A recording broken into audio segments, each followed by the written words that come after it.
오늘 우리 함께 나누실 말씀은 이사야 33장 17절에서 24절의 말씀입니다. 우리 함께 읽겠습니다. 내 눈은 왕을 그의 아름다운 가운데서 보며 광활한 땅을 눈으로 보겠고 내 마음은 두려워하던 것을 생각해내리라. 계산하던 자가 어디 있느냐? 공세를 계량하던 자가 어디 있느냐? 망대를 계수하던 자가 어디 있느냐? 내가 강포한 백성을 보지 아니하리라. 그 백성은 방언이 어려워 내게 알아듣지 못하며 말이 이상하여 내가 깨닫지 못하는 자니라. 우리 절기의 시온성을 보라. 내 눈이 안정된 처소인 예루살렘을 보리니 그것은 옮겨지지 아니할 장막이라. 그 말뚝이 영영이 뽑히지 아니할 것이요 그 줄이 하나도 끊어지지 아니할 것이며 여호와는 거기에 위엄 중에 우리와 함께 계시리니 그곳에는 여러 강과 큰 호수가 있으나 노 젓는 배나 큰 배가 통행하지 못하리라. 대저 여호와는 우리 재판장이시요 여호와는 우리에게 율법을 세우시니요 여호와는 우리의 왕이시니 그가 우리를 구원하실 것임이라. 내 돛대의 줄이 풀렸으니 돛대의 밑을 튼튼히 하지 못하였고 돛을 달지 못하였느니라. 때가 되면 많은 재물을 탈취하여 나누리니 저는 자도 그 재물을 취할 것이며 그 거주민은 내가 병들었노라 하지 아니할 것이라. 거기에 사는 백성이 사죄함을 받으리라. 아멘. 할렐루야. 이사야 28장부터 33장까지의 내용은 화이슬진저라는 말로 시작되는 6개의 화이슬진저라는 그 내용이 연결되어 있는 매우 독특한 구조의 그 예언의 말씀들이 28장부터 33장까지 이어지게 되는 것을 보게 됩니다. 자, 그래서 이제 그 계속하여서 이제 화이슬진저 슬프다, 뭐 재앙이로다, 이런 말들이 계속 이제 선포가 되어지면서 다양한 모습의 이제 안타까운 화를 당하게 될 수밖에 없는 모습들, 뭐 그거는 뭐 이스라엘뿐만 아니라 예루살렘을 향해서도 마찬가지고 다른 이방의 많은 나라와 민족을 향해서도 이러한 이제 화 있을진저, 그래서 하나님의 심판의 내용이 선언되어지고 선포되어지는 그런 장면들을 계속 우리가 보게 됩니다. 그래서 이제 그 33장의 이제 마지막 화 있을진저의 내용은 뭐냐면 학대하는 자들, 그러니까 자기가 학대를 하면서도 학대한다고 느껴지지 않고 모르는 사람들, 그 사람들이 화가 임하게 될 것이라는 이야기를 합니다. 그러니까 이 이야기는 어떤 의미를 갖고 있냐면 결국에는 내가 지금 하는 행동들이 어떤 의미를 갖고 있는지를 제대로 인식하지 못한 채로 이게 지금 하나님을 떠나 있는지, 하나님의 법에 온전한지, 하나님의 말씀에 온전한지를 알지 못한 채로 내가 지금 하니까 옳은 것이겠지, 내가 지금 선택한 것이니까 괜찮겠지, 내가 지금 행하는 것이니까 문제가 없겠지라고 생각하면서 자신의 행동들이 어떤 파장을 일으키는지 어떤 문제가 되는지 알지도 못한 채 그저 자신의 생각대로만 이렇게 하는 사람들, 그 사람들이 결국에는 사람들을 학대하기 시작하고 또 그 사람들을 괴롭히기 시작하고 어떤 부분에 있어서는 이제 이스라엘을 괴롭히기도 하고요. 또 이것을 통하여서 하나님의 마음에서 멀어지기도 하는 이런 일들이 이제 벌어지게 될 때 하나님은 그들에게 화 있을진저라고 얘기하시면서 어떤 이야기를 하시느냐? 그들이 결국에는 그 이제 자신의 학대를 멈추게 돼서야 그들이 학대를 했다는 사실을 깨달을 수 있도록 하나님께서 그들에게 그것을 그대로 보응하신다는 것을 말씀해 주는 것을 보게 됩니다. 자, 그런데 이제 이사야 33장에 이제 거의 마지막에 이제 저희들이 이르게 되었습니다. 여기서 하나님이 그러한 많은 학대를 그 많은 이제 그 화 있을진저의 내용들을 쭉 말씀하시는 하나님께서 선지자를 통하여서 오늘 본문의 말씀을 통해서 어떤 말씀을 하시냐면 그런 수많은 화들이 임하게 되는 그런 상황 속에서 전혀 다른 차원의 놀라운 회복의 역사가 시작될 것이라는 것을 하나님이 말씀하시고 계신 것을 보게 됩니다. 특별히 오늘 우리 함께 읽진 않았지만 이사야 33장 10절 말씀을 보시면 여호와께서 이르시되 내가 이제 일어나며 내가 이제 나를 높이며 내가 이제 지극히 높아지리니 라고 말씀합니다. 그러니까 다시 말하면 이제 이 모든 화가 임하는 이런 상황들 속에서 이제는 하나님이 일어나셔서 하나님이 모든 것을 다스리시고 하나님의 주권을 드러내시고 하나님의 역사를 보여주시는 날이 이제 다가오게 될 것이다 라는 것을 분명히 하나님이 선포하는 것을 보게 됩니다. 수많은 화 있을진저의 이야기들이 이 세상을 어지럽게 만들고 특별히 이스라엘 백성들의 삶을 힘들게 만들고 이스라엘 백성들이 혼미한 상태에 이렇게 있게 되는 상황 속에서 이제는 그 모든 화를 잠재우고 그 모든 화를 그치게 하고 그 모든 화에 대한 여러 가지의 문제들이 산적한 문제들이 이제 쏟아지고 있는 그때에 그 모든 것들을 이제 일시에 잠재우고 그 문제를 해결하기 위해서 이제 누가 나서시게 되느냐? 여호와 하나님이 일어서시겠다라고 말씀하고 계시는 겁니다. 사랑하는 여러분, 우리의 인생에 임하는 그 모든 화 그리고 또 모든 문제들 그 모든 것들을 온전하게 해결하실 수 있고 치유하실 수 있고 회복하실 수 있는 분은 여호와 하나님 한 분밖에 없는 줄로 여러분들 믿으시길 바랍니다. 하나님만이 고치십니다. 하나님만이 회복하게 하십니다. 하나님만이 우리의 모든 것들을 다시금 이렇게 세우실 수 있는 능력의 주님이 되어주십니다. 그래서 하나님은 오늘 이 시간 저와 여러분을 향해서도 무슨 말씀하시느냐? 우리의 인생에 다가오고 있는 수많은 이 삶에 있어서 여러 가지 문제들 속에 우리가 치우쳐 살아가고 있을 때 그것들을 다스리시고 잠재우실 수 있는 능력은 누구밖에 없다. 여호와 하나님밖에 없다는 겁니다. 그러나 이스라엘 백성들은 그 하나님을 의지하지 않고 있었던 겁니다. 누구를 의지할까요?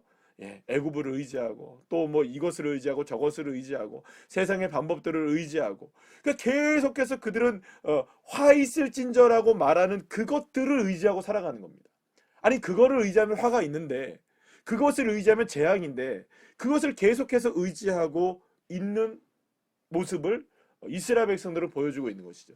그때 바로 하나님이 일어나시겠다고 말씀하시는 겁니다. 하나님이 모든 것들을 다스리고 있다는 것을 보여주시겠다고 하시는 겁니다. 사랑하는 여러분, 그렇다면 진정한 믿음이란 무엇일까요?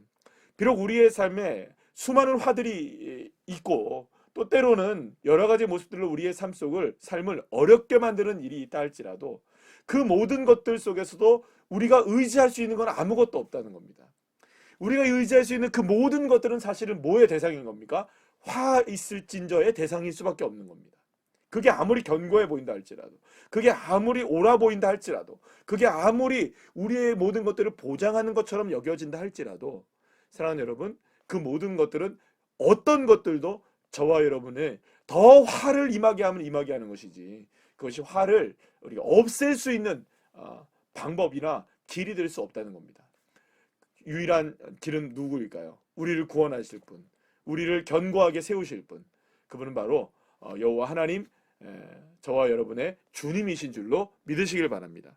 그래서 오늘 본문에서 바로 지금 실제적으로 이스라엘 백성들이 지금 겪고 있는 가장 현실적인 문제는 뭐였냐면 아수르가 쳐들어와서 예루살렘을 과연 어떻게 할 것이냐 예루살렘이 지금 어떻게 될 것이냐에 대한 관건이 지금 초미의 관심사입니다. 지금 어떤 상황입니까? 아수르가 쳐들어와서 이제 모든 것들이 멸망을 당할 수밖에 없는 그런 예루살렘이 무너질 수밖에 없는 그런 상황에 처해 있었습니다. 사방을 예루살렘을 에워싸고 이제 공격만 하면 돌 위에 돌 하나 남기지 않고 예루살렘이 다 무너질 수밖에 없는 그런 상황에 처해 있었던 것이죠.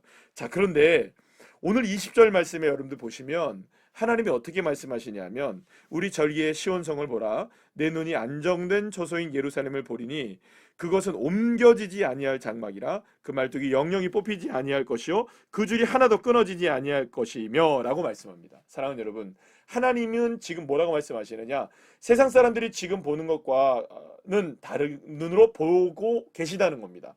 지금 여러분 아수르의 입장에서 한번 생각해 보시죠. 아수르는 이제 예루살렘을 정복하는 것은 시간 문제라고 생각했던 것이죠. 마찬가지로 이스라엘 백성들도 유다 백성들도 똑같은 마음을 갖고 있습니다. 이제 예루살렘이 무너지는 것은 시간 문제다. 모두가 다 똑같이 그런 방식으로 보고 있는 겁니다. 그 어떤 상황을 보고 있을 때 다 세상은 그렇게 보고 있는 겁니다. 그러나 하나님의 눈은 다릅니다.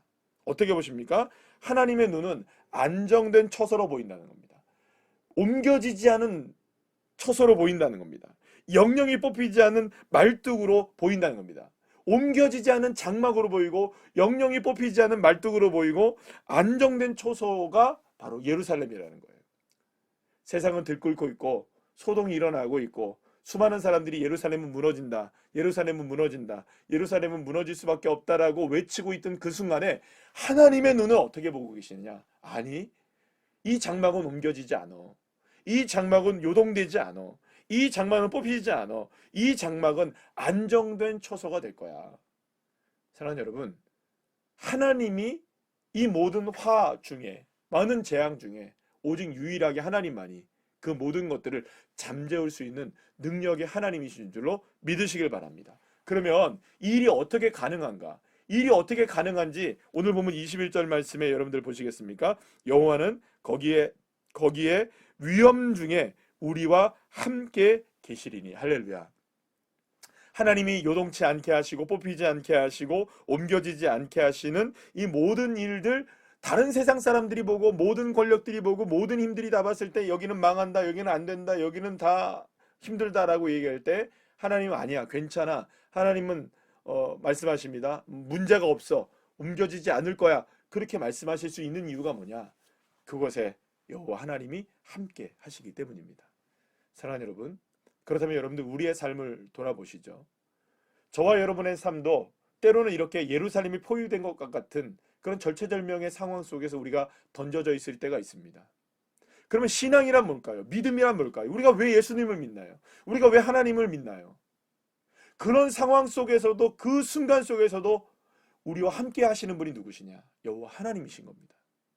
그러면 여기서 말씀하고 있는 예루살렘이 요동치 않는다는 말은 단순하게 물리적으로 예루살렘 성이 무너지지 않는다, 물론 그 의미가 될 수도 있을 것입니다. 그러나 중요한 게 뭐냐? 그런 상황에 처해 있다 할지라도 저와 여러분이 적어도 하나님을 믿는 사람이라면, 적어도 우리가 하나님의 백성이라면, 우리가 그리스도인이라면 누구를 향한 믿음이 요동치 않아야 될까요? 여호와 하나님을 향한 믿음. 여호와 하나님은 여전히 그곳에 나와 함께 계신다. 수없이 많은 화가 밀려오는 상황 속에서라도 하나님은 여전히 나에게 하나님이 되어주신다. 그런 모든 상황 속에서도 하나님은 나에게 능력이 되어주신다. 하나님은 나에게 힘이 되어주신다. 하나님 나를 떠나지 아니하신다. 하나님 나와 함께 하신다. 할렐루야.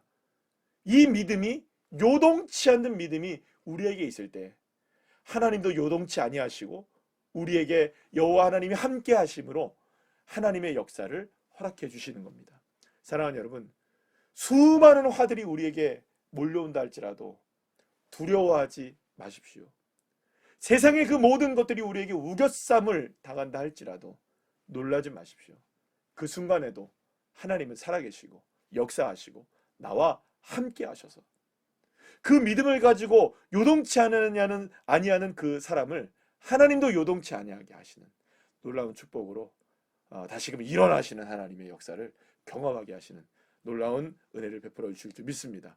이 믿음으로 이 한 주간 온전하게 승리하시는 주의 자녀들 한 분 한 분들 다 되시기를 간절히 축복합니다.